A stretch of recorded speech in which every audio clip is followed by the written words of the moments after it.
Nagningning ang bayan sa makukulay na ilaw ng opisyal ng buksan ng lokal na pamahalaan.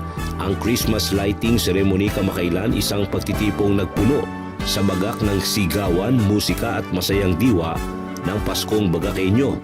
Pinangunahan nito ni Bagak Mayor Ron Del Rosario ang pag-iilaw na agad nagdala ng kapanapanabik na tanawin sa sentro ng bayan. Pinapurihan ni Mayor Del Rosario ang suporta nila Vice Mayor Ramil Del Rosario, Municipal Administrator Thea Martinez, mga miyembro ng Sangguniang Bayan at ang Bagak Tourism Office sa pamumuno ni Leonardo Herbon kasama ang masisipag na department heads ng LGU na tumulong sa matagumpay na selebrasyon. Tampok din ang makukulay na pagtatanghal mula sa Alice Reyes Dance Philippines at Bataan High School for the Arts na nagbigay buhay at sining sa gabi ng pagdiriwang. Binigyan din ng alkalde na mas naging makabuluhan at makinang ang okasyon dahil sama-samang suporta ng mga Bagakenyo.